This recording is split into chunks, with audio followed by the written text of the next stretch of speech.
karena kinerja Pak Prabowo bagus sekali dan kian hari publik sepertinya semakin yakin bahwa Pak Prabowo adalah sosok yang mampu meneruskan capaian pemerintahan saat ini, kemajuan pemerintahan saat ini. Selama 2 tahun terakhir ini memang Mas Anies selalu stabil menempati posisi di 3 besar. Tapi ini semua tentunya masihlah sangat dinamis. Karena itu kami masih sangat optimis. Bagaimanapun sesuai dengan aspirasi yang kami serap di lapangan, di masyarakat, banyak yang menginginkan adanya perubahan. Pak Ganjar kan baru mulai berapa bulan. Kalau Pak Prabowo kan sudah di-endorse sudah berapa tahun yang lalu sudah deklarasi. Pak Anies sudah berapa lama deklarasi. Ganjar baru berapa hari.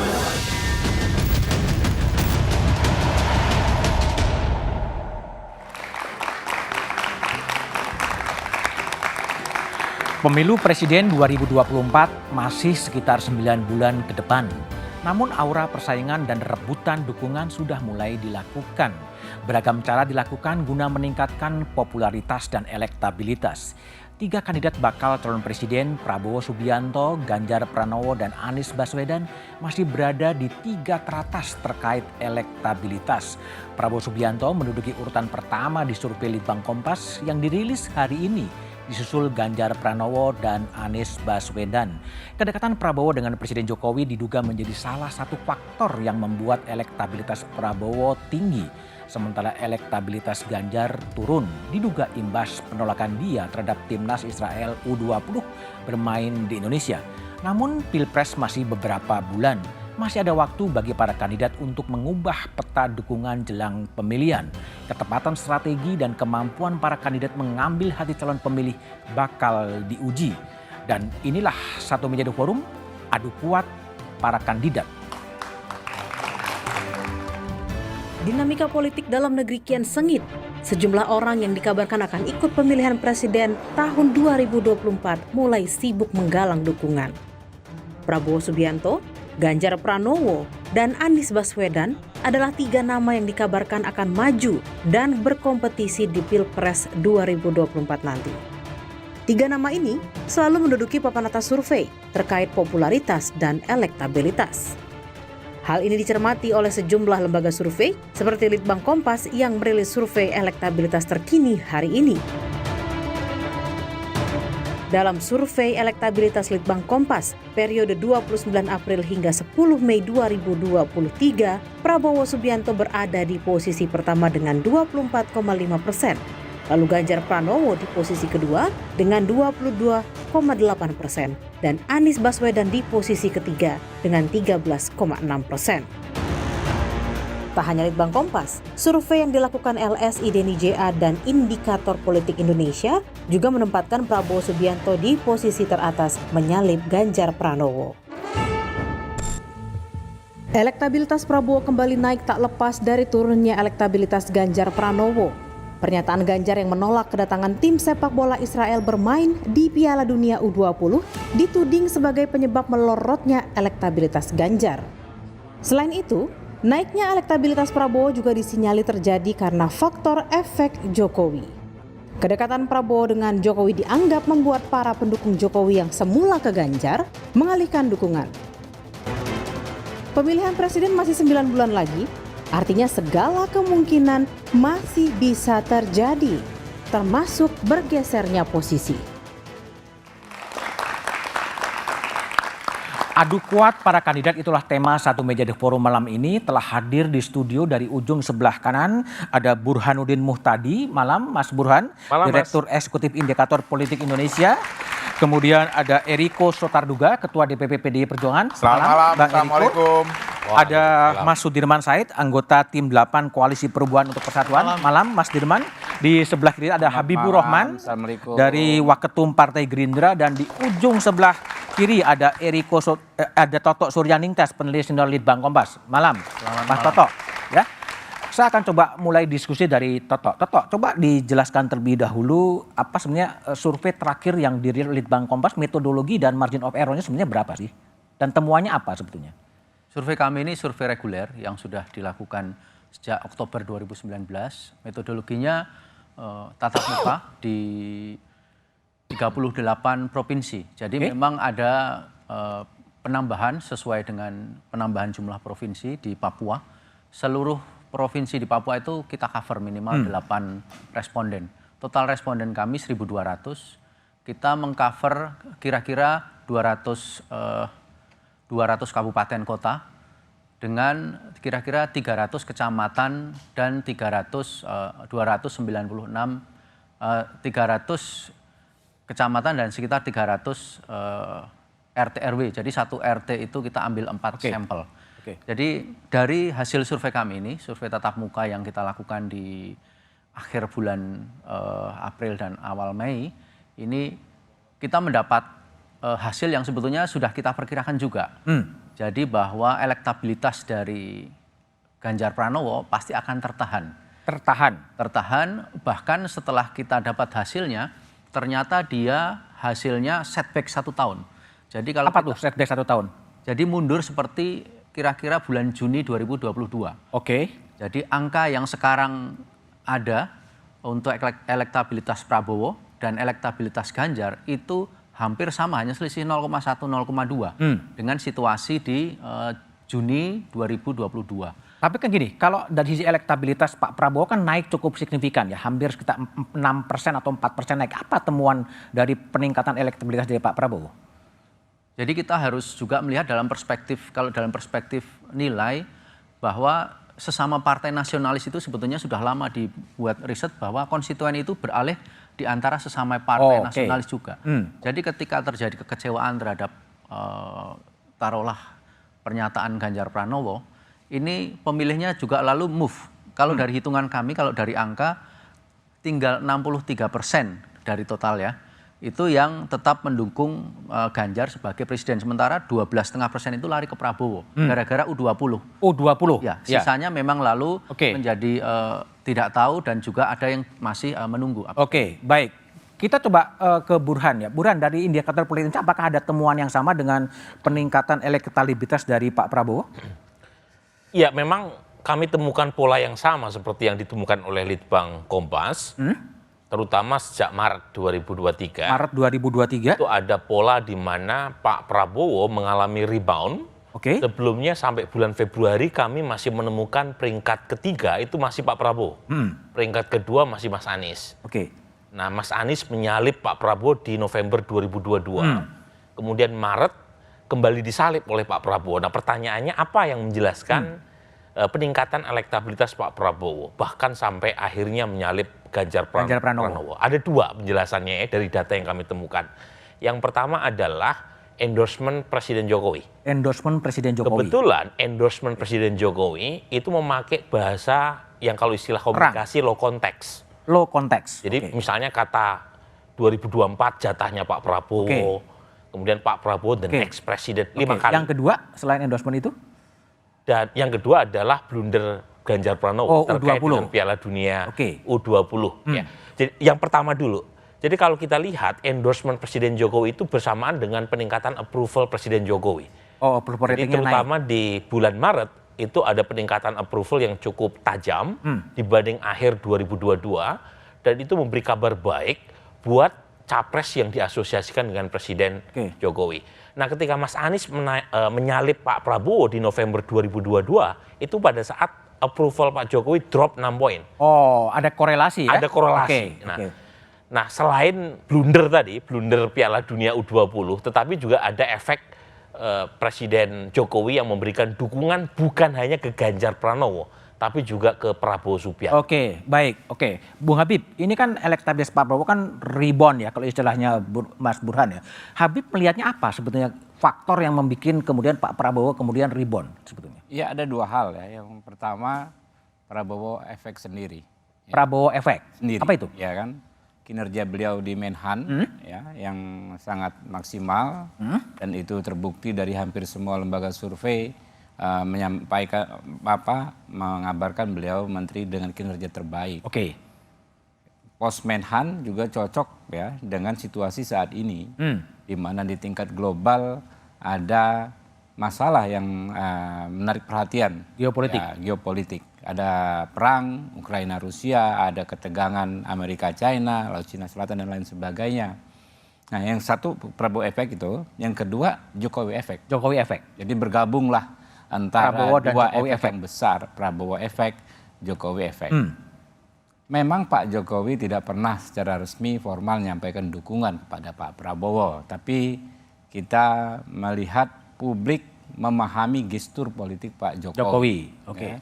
Gestur itu terlihat dari berbagai macam event, ya.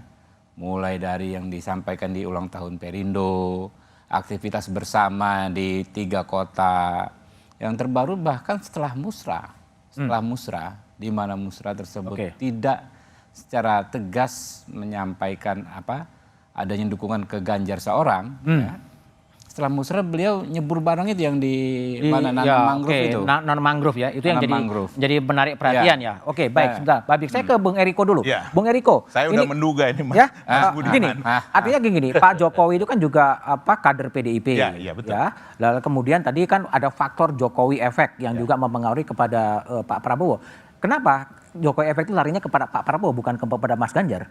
Begini Mas Budiman, saya enggak tahu nih apakah ini kesengajaan hari ini ya. Kesengajaan siapa? Nah, undangan ke saya nih, saya ngitungnya gini. Apa? Ini kan dari 21 April sampai sekarang, itu 33 hari Mas Budiman. Mas, apa artinya? Lah, saya nggak tahu. 33 ini 2 kali 3 loh. Artinya Terus PDI apa? Perjuangan tapi 2 kali 33. Udahlah ya. Tapi pertanyaan gue bukan itu, gini. Jokowi tadi efek tadi. Nah, simpel saja. Pak Mas Ganjar nih dideklarasikan oleh Ibu Mega 21 April. 33 hari. Oke, baru Ya 33 hari. Baru 33 hari mengunjungi Indonesia baru 6 provinsi. Ini data yang ada ini. Oke. Nah, kalau Pak Prabowo kita harus jujur menyampaikan sudah 20 provinsi dan sudah jauh lebih lama. Oke. Nah, ini juga apapun dinilai oleh masyarakat. Oke. Dan jangan lupa Mas Toto, tadi hasil survei tanggal berapa? 30 April sampai 10 Mei kan? Ya. Nah, itu baru berapa hari? Nah, kita juga harus jujur mengakui, ini kan proses ini masih berjalan. Itu satu. Oke. Kedua, saya juga harus menyampaikan apa adanya.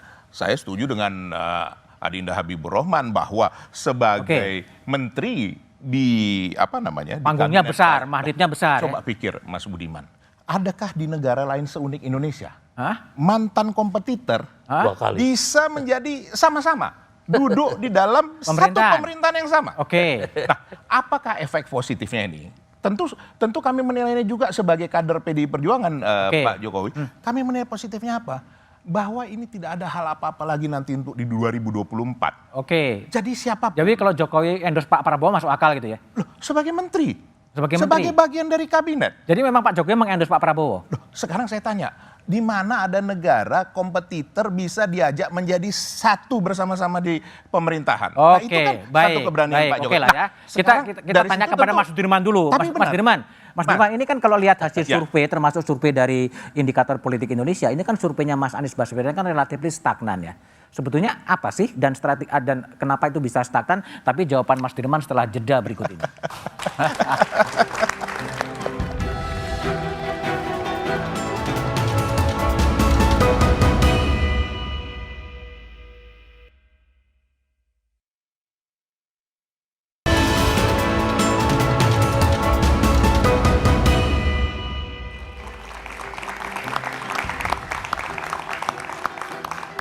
Masih bersama saya Budiman Tanurjo di satu meja The Forum. Mas Sudirman Said, anggota Komisi 8. Mas, ini dari berbagai survei, Mas Anies Baswedan cenderung stagnan. Apa sih bacaan dari Mas Sudirman terhadap stagnannya Mas Anies ini sebetulnya? Makasih Mas Budiman. Ini pertama saya ingin komen suasana kita ini. Diskusinya asik lah. Jadi memang kita mesti jaga kegembiraan ya. Bahwa ini persaingan tapi riang gembira ya Pak. Gini, pertama saya ingin menyampaikan bahwa apapun hasil dari survei itu kami mensyukuri. Oke. Mensyukuri karena bagi Anies Baswedan itu posisi yang tidak mudah. Kita membaca berita di mana-mana bahwa terjadi satu upaya-upaya menghalangi, jegal, menyetop dan sebagainya. Tapi dalam keterbatasan itu tetap mengalami kenaikan. Jadi kita tidak melihat stagnan tapi satu progres. Ya, oke. Yang kedua, memang dalam beberapa waktu ini kan Pak Anies memilih, terutama selama puasa itu kan beliau tirakat istilahnya, masuk ke kampung-kampung, ke desa-desa untuk lebih banyak mendengar dan event-event publik betul-betul dikurangi Jadi kalau terlihat dalam angka itu tidak ada progres yang signifikan, saya kira kita bisa mengerti. Dan tadi kan pengantarnya Mas Budiman mengatakan semuanya bisa terjadi, semua bisa terjadi perubahan konstelasi politik. Jadi kita melihatnya dingin saja. Bagaimanapun survei adalah salah satu cermin dari kinerja kita dan kita gunakan sebagai evaluasi.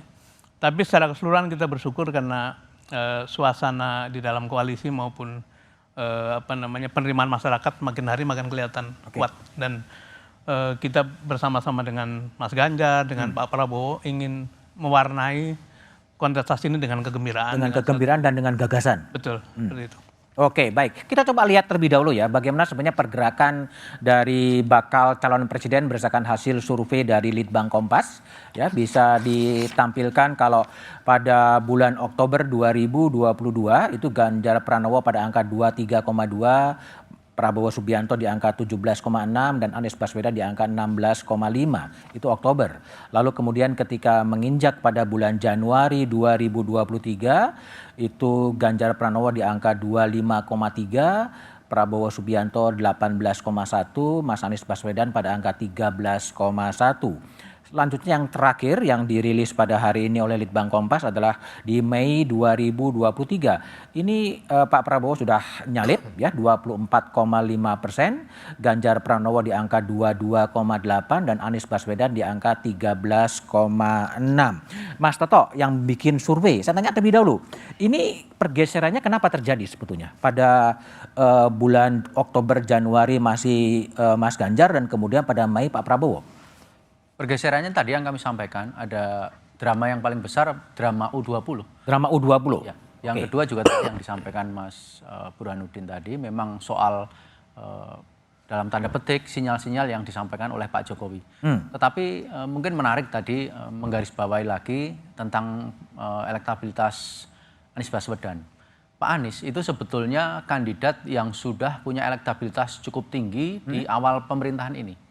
Di awal pemerintahan? Ya, di awal periode kedua Pak Jokowi. Jadi di Oktober 2019, elektabilitas beliau itu sudah 8,7.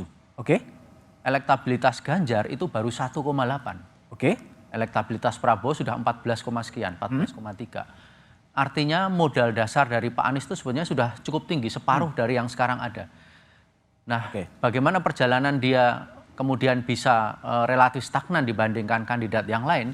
Ini kalau menurut saya tidak hanya bisa dilihat dari kiprah dari Pak Anies sendiri, tetapi justru kita lihat dari mesin politik yang ada di balik Ganjar Pranowo dan Prabowo Subianto itu sendiri. Sehingga dia, kalau kita lihat di dalam dinamika di medsos, kami juga punya beberapa yang periset yang meriset tentang pembicaraan di medsos, kita bisa lihat bagaimana memang pembicaraan tentang Pak Anies ini memang senantiasa dalam tanda petik memang tertekan ya oleh mesin politik dari Ganjar Pranowo maupun Prabowo Subianto. Jadi tergambar. Jadi apa yang tergambar dari hasil survei kuantitatif sebetulnya juga ada juga pendekatan dari analisis medsos yang menunjukkan pola yang sama. Oke, baik. Coba kita lihat terlebih dahulu ya. Hasil Litbang Kompas juga telah mencoba mensimulasikan seandainya adalah dua nama atau head to head ya. Prabowo juga lebih dominan perolehannya, bahkan kalau dibandingkan dengan Mas Ganjar Pranowo itu Pak Prabowo udah unggul.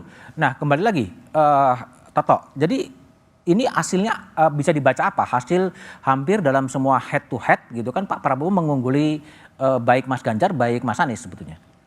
Prabowo punya basis massa yang lebih firm karena dia sudah beberapa kali pemilu dan kita bisa lihat misalnya dari pertanyaan tentang kepuasan saja, kepuasan tentang kinerja pemerintahan itu antara pemilih Jokowi dengan pemilih Prabowo itu sampai dengan hari ini itu tidak pernah bertemu.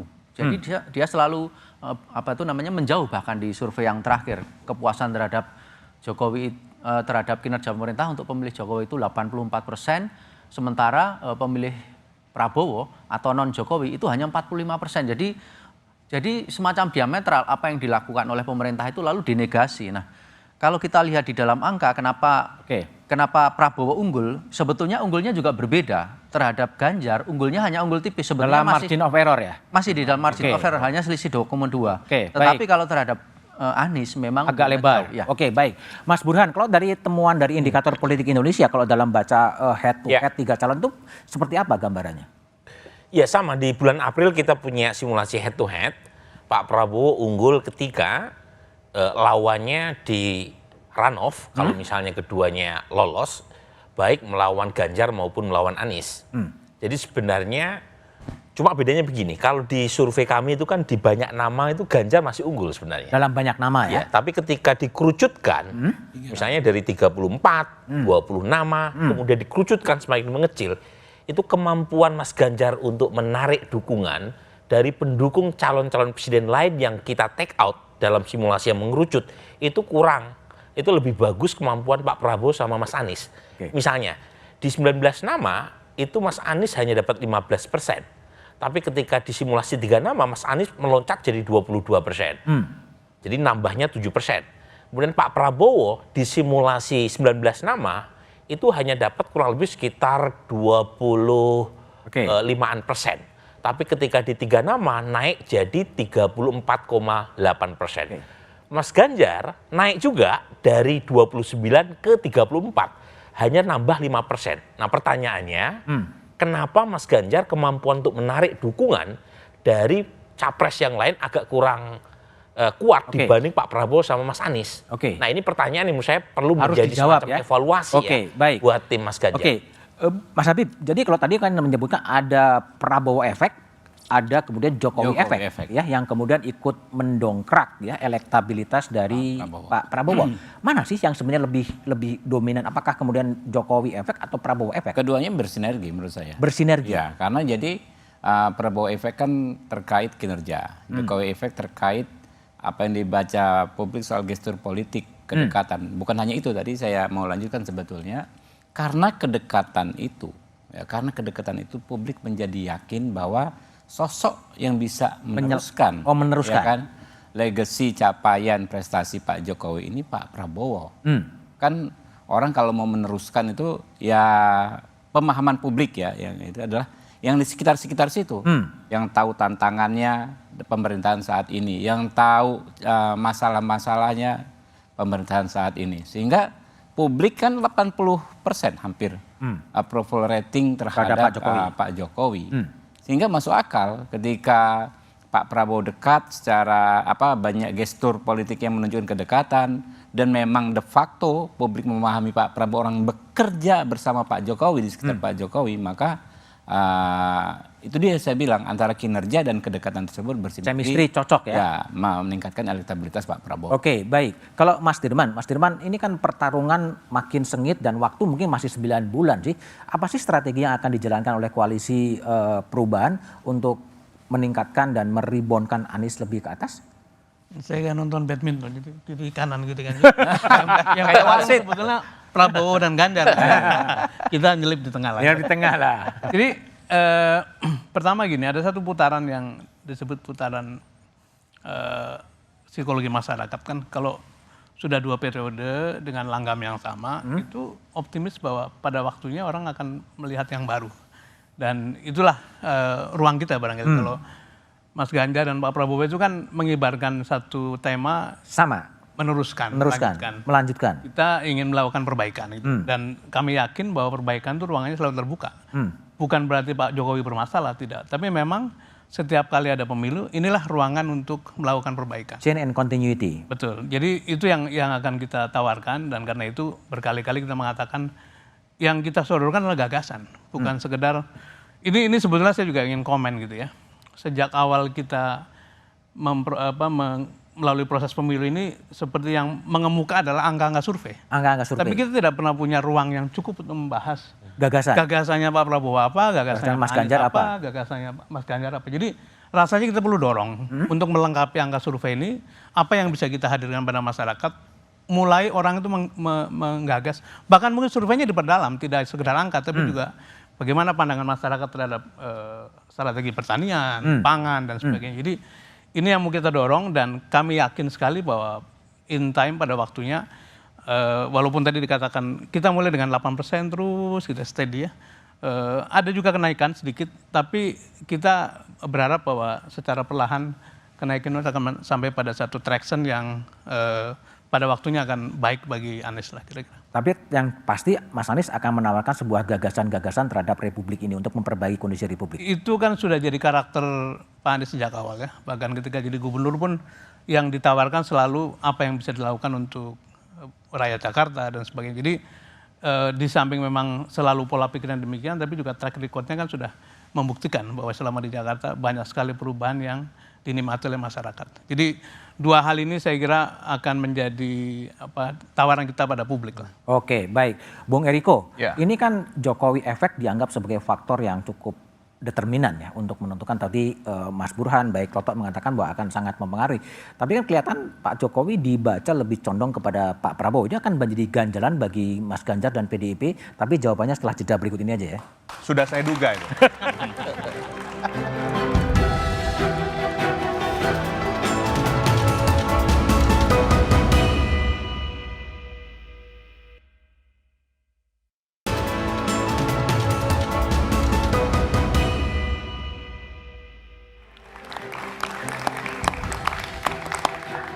Masih bersama saya Budiman Tanurjo di satu meja The Forum. Saya ke Eriko Sotarduga. Ini kan Pak Jokowi kan runtang-runtung dengan Pak Prabowo terus. Dan dalam bahasa Burhan tadi low context endorse kepada Pak Prabowo gitu. Ini menurut Anda yang menjadi faktor kemudian Pak Prabowo bisa nyalip Mas Ganjar?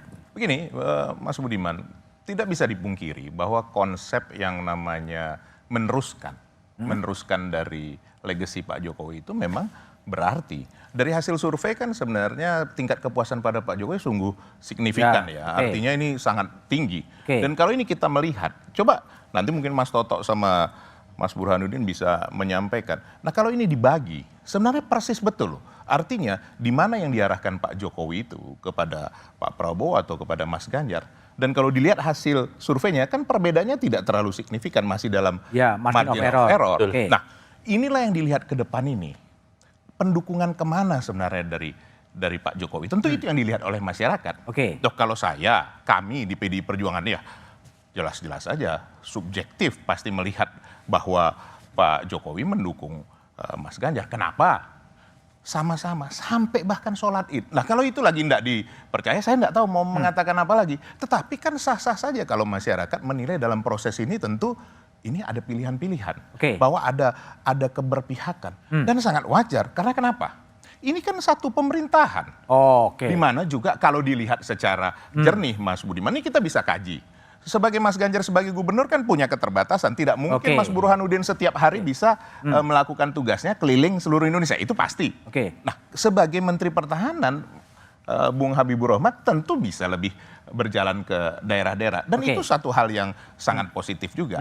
Tapi dalam proses ini nanti, ini masih panjang loh Mas Budi. Masih panjang, 9 bulan ya? Ini 1-2 bulan ini, lihat nanti ya. Ini akan terkonsolidasi. Kan kita sering membahas itu di sini dan itu terjadi gitu. 1-2 bulan ini akan terjadi konsolidasi, katakan menggatuk-gatukkan dengan cawapres. Nah ini sangat menarik ini. Kalau dulu katakan cawapres belum tentu menjadi salah satu faktor yang katakan kalau minjem istilah dari pengamat game changer. Ini bisa saja Mas dalam 1-2 bulan nih. Nah inilah tugas Mas Burhanuddin, tugas Mas Toto nanti mensurvei seperti apa kalau ini dipasangkan. Dan masyarakat akan melihat, oh ini yang lebih cocok. Ini belum tentu cocok. Ini bisa bersama-sama meneruskan legasi Pak Jokowi. Seperti itu. Bung Burhan, tadi kan Bung Eriko mengatakan ada satu faktor, yaitu faktor calon wakil presiden yang akan sangat menentukan. Temuan Anda seperti apa sebetulnya? Ya kalau kita lihat berdasarkan banyak simulasi, termasuk simulasi pasangan, sebenarnya cawapres ini menjadi menentukan karena selisih antar capres, terutama di top 3 itu tipis. Jadi kalau selisih tipis secara marginal effect, satu suara kan jadi penting. Nah kalau kita lihat memang nama-nama cawapres yang muncul, itu ada perubahan dinamika juga. Di survei terakhir kami, Sandiaga menyalip Ridwan Kamil. Sebelumnya Ridwan Kamil berada di peringkat pertama sebagai top of mind cawapres di mata publik. Kemudian Erick Thohir naik sedikit, surveinya sebelum Timnas menggondol emas ya. Kemudian AHY turun, Mahfud MD menyodok di peringkat keempat. Nah mungkin ada beberapa event yang membuat Mahfud MD mendapatkan semacam momentum. Tapi poin saya, dinamika di tingkat capres itu juga tidak kalah dinamisnya kalau kita bandingkan dengan dinamika elektoral di tingkat cawapres. Cawapres. Tapi pendek, mungkin nggak yang terjadi adalah Prabowo Ganjar? Kalau melihat begini, apapun dalam politik kan kita Mungkin tidak terjadi. bisa tutup kemungkinannya ya. Hanya satu di mana politik tidak bisa melakukan, yaitu membangkitkan orang mati. Di luar itu semua bisa. Cuma poin saya, per hari ini bagaimanapun kita punya minimal 3 capres, dan bisa saja menjadi 4. Oke, baik. Tapi bisa juga mengerucut menjadi 2 lagi. Menjadi 2 lagi. Jadi apapun bisa. Asal jangan 1 ya. Oke, Mas Toto, ini kan cawapres akan menjadi faktor yang ikut menentukan. Tapi kalau dari temuan Litbang Kompas soal loyalitas pemilih ya, pemilih terhadap pendukungnya Mas Anies, pendukungnya Mas Ganjar, pendukungnya Pak Prabowo, itu seperti apa peta bacaannya gimana? Loyalitas ketiga capresnya sebenarnya relatif sama ya. Masih relatif ada di rentang margin ya. Cuman karakternya yang berbeda. Misalnya loyalitas ya karena pemilihnya juga karakternya beda. Misalnya Ganjar itu kekuatannya lebih banyak di Jawa Tengah, Jawa Timur. Kemudian lebih banyak di kelompok usia generasi Y misalnya. Beda dengan misalnya Prabowo di mana loyalisnya lebih banyak ada di wilayah luar Jawa, Sumatera, Kalimantan, Sulawesi. Sama juga dengan Pak Anies, misalnya loyalisnya lebih banyak ternyata misalnya dari kelompok usia kategori berpendidikan tinggi. Kemudian juga Prabowo lebih banyak loyalisnya ternyata ada di kelompok masyarakat berpendapatan rendah. Tapi secara umum ternyata relatif sama, 53-55%, sementara yang tidak loyal ada sekitar 40-an 5%. Oke, Mas Habib, ini kan kalau lihat baca surveinya Litbang Kompas, loyalitasnya kan sebenarnya sama ya, 50%-an lah. Anda faktor apa yang bisa menjaga agar loyalitas Pak Prabowo itu tidak swing pindah ke tempat yang lain sebetulnya? Saya pikir kalau loyalitas pemilih Pak Prabowo teruji ya, karena kan Pak Prabowo bukan sekali ini ikut pilpres ya. Berpengalaman ya? Berpengalaman, sempat turun di awal pemerintahan Pak Jokowi, tapi karena beliau mampu membuktikan bahwa bergabung dengan Pak Jokowi itu demi kebaikan bangsa dan negara, justru kembali lagi pendukung-pendukung yang sempat dikatakan tadinya meninggalkan Pak Prabowo. Jadi Pak Prabowo itu kan orang yang nggak bisa acting lah. Nggak bisa acting? Iya, nggak bisa, mohon maaf ya. Pencitraan gitu? Untuk menjaga loyalitas dia harus melakukan apa? Orangnya genuine sekali. Oke. Justru itu senjata beliau ya kalau saya lihat ya. Apa adanya lah ya? Apa adanya, sikap beliau yang apa adanya, itulah yang justru menarik. Kenapa? Saya baca kalau nggak salah generasi Z itu ke Pak Prabowo. Oke. Ya kan? Karena memang generasi Z suka ya, nggak suka diatur-atur, di kamuflase, ada orang berakting begini untuk menarik perhatian, nggak suka mereka. Mereka suka tokoh sosok yang apa adanya, ya, yang genuine seperti Pak Prabowo. Kalau dari pendukungnya Mas Anies, Mas Dirman, itu kira-kira gimana tingkat loyalitas dari pendukung Mas Anies sebagai pendatang baru lah dalam konteks Pak Prabowo kan hampir 4 kali gitu. Sedikit komen soal jumlah calon. Saya kira yang membuat kita ini rukun gitu ya. Adem itu karena memang kita menyongsong calon yang banyak. Gitu. Calon yang banyak. Dan semakin banyak calon semakin baik karena kita punya kesempatan untuk memilih yang terbaik.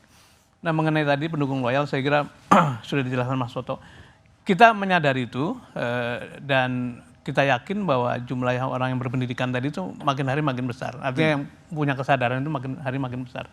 Mengenai generasi yang disebut milenial itu kan mereka punya karakter antara lain nomor 1 mereka menghargai makna gitu ya. Makna. Jadi tidak sekedar hura-hura tapi juga memahami makna. Yang kedua dia punya kebebasan berekspresi. Yang ketiga dia punya kemandirian gitu ya. Tapi mereka juga punya concern soal tempat tinggal, soal kesehatan, kekerasan seksual, soal climate change segala macam. Itu adalah tema-tema yang selama ini diketengahkan oleh Mas Anies. Dan saya kira dalam waktu yang cukup nanti ke depan itu ceruk itu akan makin lebar. Kami tadi sore kedatangan sejumlah anak muda, mantan ketua BEM, mereka bergerak sendiri untuk menggarap rekan-rekannya supaya membudayakan namanya politik gagasan. Dan ini satu perkembangan baik saya kira. Karena itu tadi kita ingin terus memperlebar ceruk yang di tengah, yang tadi disebut yang loyal memang sudah 55% lebih. Nah kita tinggal menambah yang baru dan saya kira kita yakin masih punya waktu untuk menuju ke sana. Oke, Bung Eriko, gimana loyalitas dan merawat loyalitas dari pemilihnya Mas Ganjar dan kadang ada interseksinya juga dengan PDIP, itu gimana merawat itu sendiri? Ya, jadi begini, masyarakat sekarang memang dengan sosial media, dengan televisi, dengan segala hal media ini memang sangat mudah untuk berinteraksi, sangat mudah untuk melihat, sangat mudah untuk menilai. Dan menurut saya, Mas Budiman, masyarakat Indonesia sudah sangat cerdas, sangat dewasa dalam hal ini. Coba perhatikan pergerakan dari tadi hasil survei Mas Toto dari Litbang Kompas, itu pergerakan itu sangat dinamis. Sangat dinamis. Tetapi juga tadi kan konsep yang saya katakan legacy untuk meneruskan itu, ternyata itu betul-betul hampir dibagi dua oleh Mas Ganjar dan Pak Prabowo. Nah, begitu juga terhadap pemilih-pemilih ini. Tadi kalau kita melihat seperti generasi Z, itu benar-benar generasi yang sangat paham akan teknologi, sangat menguasai yang namanya gadget. Tapi kita juga jangan lupa loh, Mas Budiman, jangan lupa bahwa generasi Z sebagian besar belum bisa memilih di tahun 2024. Nah, ini juga menjadi salah satu kena. Nah, kalau di kami, bagaimana Mas Ganjar ini bisa diperkenalkan konsep gagasannya seperti apa, kemudian bisa dilihat oleh seluruh masyarakat Indonesia, dan bisa juga dapat mudah diakses melalui teknologi ini. Nah, di sini nanti proses ini akan berjalan, di mana dilihat oleh generasi-generasi muda maupun pemilih-pemilih baru ini, untuk mereka nanti supaya apa? Supaya mereka juga mau datang ke TPS. Permasalahan kita, Mas Budiman, kita belum bisa memilih melalui teknologi. Ya, harus DPR TPS. Ajukan dong e-vote. Nah, ini kan by proses juga semua. Loh, kan kita tidak bisa sama-sama Mas Habibur Rahman juga. Nah, tapi apa yang menarik bahwa kontestasi kali ini, Pak Sudirman, begitu juga Mas Habibur Rahman, lihatlah, kita akan berusaha sedapat mungkin untuk mengadu gagasan dengan riang gembira dan melibatkan masyarakat. Tapi kadang-kadang lupa loh Mas Budiman, yang milih ini masyarakat loh nanti, bukan, bukan saya, kita kan? di sini. Kan Tapi Mas gini, saya tanya ke Mas Burhan lah. Mas Burhan ini kan safari politik kan ramai ya. Pak Prabowo kan sangat menyambangi Purnawirawan, menyambangi ke semua. Mas Ganjar juga turun ke bawah, Mas Anies juga turun ke bawah. Seberapa efektif sih sebetulnya konsolidasi itu akan mempengaruhi elektabilitas? Tapi analisisnya setelah jeda berikut ini.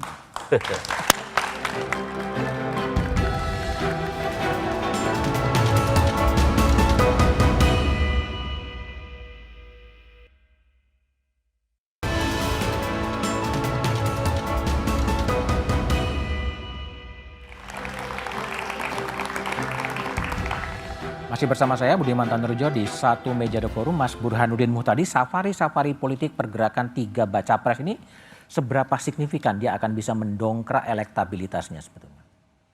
Saya agak ragu ya, safari ini punya dampak elektoral yang signifikan. Karena kalau misalnya satu capres turun ke satu daerah, itu kan pasti punya keterbatasan untuk bisa menemui masyarakat secara langsung. Jadi yang menentukan lagi-lagi adalah opini. Dan opini itu didrive melalui 2 instrumen, media massa, baik yang konvensional maupun media sosial. Nah, pada titik itu, saya justru mengharapkan pertarungan 9 bulan ke depan itu lebih banyak ditarik ke arah pertarungan gagasan. Pertarungan program. Nah, ini yang kurang. Yang kita tangkap selama beberapa bulan atau beberapa tahun terakhir adalah capres itu sibuk dengan gimmick. Kita perlu menarik mereka dengan bantuan media massa untuk menyodorkan proposal kebijakan macam apa yang akan mereka tawarkan kalau misalnya mereka diberi amanah sebagai capres atau cawapres. Pertarungan semacam ini akan jauh lebih mencerdaskan, produktif, dan akan menjauhkan dari politik primordial. Baik, Mas Toto. Jadi kalau tadi Burhan mengatakan adalah safari tidak terlalu mempengaruhi, tapi gagasan yang harusnya diproduksi untuk memperbaiki kondisi ini, kalau temuan Litbang Kompas seperti apa? Ini titik di mana originalitas dari masing-masing kandidat ini sekarang semakin menguat karena segmentasinya juga sudah semakin jelas. Di mana misalnya kalau sebelumnya Ganjar Pranowo belum didukung oleh partai, sekarang resmi didukung misalnya.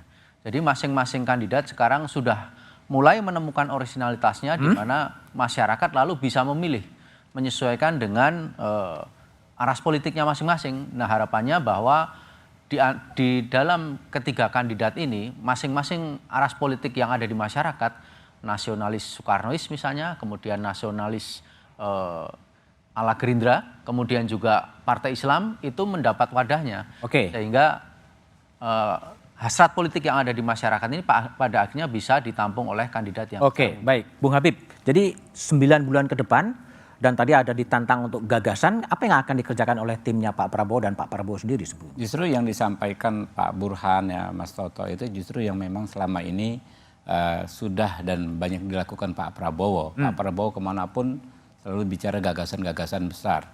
Ya, saya banyak mendampingi beliau ketemu tokoh-tokoh. Ketemu tokoh-tokoh bukan sekedar soal dukung-mendukung, tapi soal gagasan bagaimana. Ya sebagaimana yang beliau sampaikan terus, sebetulnya tiap doorstep pun selalu Indonesia saat ini situasi yang cukup rumit di internasional, bagaimana kita harus memproteksi kepentingan bangsa dan negara dalam konteks SDM, ya kan, bagaimana beliau memuji dan bertekad meneruskan kebijakan Pak Jokowi, misalnya soal nikel dan lain sebagainya, itu yang dilakukan. Bahkan karena dianggap terlalu banyak gagasan, banyak juga teman-teman konsultan dan lain sebagainya datang ke kita ngomong, wah Pak Prabowo itu kekurangan gimmick. Nah itulah kekurangan Pak Prabowo. Nggak bisa gimmick beliau. Gitu. Baik Mas Dirman, jadi 9 bulan ke depan apa yang mau dikerjakan oleh Mas Anies dan tim? Saya kira politik gagasan itu trademarknya Mas Anies sejak awal. Dan itu yang akan kita teruskan, ketemu dengan tokoh-tokoh, ketemu anak muda, ketemu kader partai dan sebagainya. Dan ada satu harapan nih Mas, kalau Pak Jokowi, Pak Presiden itu juga membagi sawapnya tidak hanya kepada Mas Ganjar dan Pak Prabowo, saya kira baik. Artinya apa? Netralitas itu penting. Dibutuhkan. Supaya ketiga kandidat ini punya ruang gerak yang sama dan menampilkan permainan yang bermutu gitu. Dan saya yakin sekali ya kalau tiga-tiga kita ini bersepakat untuk menawarkan gagasan terbaik, maka siapapun yang terpilih adalah yang terbaik bagi Indonesia. Dan itu menjadi tidak penting. Walaupun tentu saja masing-masing kita adalah akan berjuang maksimal untuk memenangkan apa yang kita perjuangkan. Bung Eriko? Mas Budiman, dari pengalaman kami tidak bisa dipungkiri darat, laut, udara juga penting. Artinya begini, kita harus real saja. Darat ini juga konsolidasi di partai, relawan, terhadap masyarakat, itu juga penting. Tidak semuanya juga bisa lewat media massa saja meyakinkan masyarakat itu tadi. Nah kedua, betul lewat media massa, lewat udara juga penting. Tetapi gagasan-gagasan ini juga harus dirangkum bahwa sistem pemerintahan kita adalah sistem presidensil, bukan sistem parlementer, Mas Budiman. Nah ini juga sekaligus pembelajaran bagi masyarakat untuk ikut terlibat dalam hal ini. Karena sekali lagi, nanti yang milih ini masyarakat, yang milih ini bukan lagi kita, sekali lagi sangat mengapresiasi survei, tapi akhirnya kan masyarakat yang akan menentukan. Artinya pada hari gagasan itu sendiri. masyarakat minta apa gitu maksudnya? Apa yang menjadi skala prioritas saat ini? Karena perubahan ini begitu luar biasa. Tadi sudah disampaikan Bung Habibur Rahman. Dengan kondisi seperti ini, nanti akan terjadi krisis makanan. Itu sudah mulai terjadi. Nah, apa konsepnya dalam hal ini? Bukankah itu dulu yang paling utama? Kalau kita berbicara sekarang secara meluas, mengatasi hal yang di luar, di dalam negeri saja ini jauh lebih penting. Nah, ini konsep-konsep yang real ini yang harus didengarkan oleh masyarakat dan melibatkan masyarakat. Mau apa kita ini? Satu lagi yang paling utama juga, ini bisa juga sekaligus untuk tadi meminjam istilah dari pengamat, untuk Wapres ini, SDM ini juga sangat penting.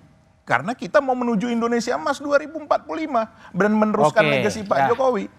Ini jadi kita tunggulah ya gagasan-gagasan yang akan muncul ditawarkan kepada publik. Makasih Mas Burhan, Bung Eriko, Mas Dirman, Bung Habib dan Toto. Ibarat sebuah pacuan kuda, salib menyalip keterpilihan bakal capres terekam dalam berbagai survei. 3 bakal calon presiden, Prabowo Subianto, Ganjar Pranowo, dan Anies Baswedan terus memuncaki persaingan menuju pemilu yang masih 9 bulan. Posisi bakal calon wakil presiden akan ikut menentukan.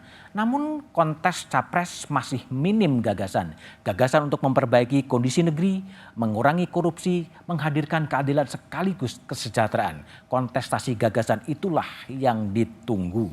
Pemilu akan kita laksanakan 14 Februari 2024. Pastikan untuk tetap mengikuti perkembangan terkini melalui Kompas TV independen terpercaya. Demikian Satu Meja The Forum malam ini. Sampai jumpa pekan depan. Selamat malam dan terima kasih.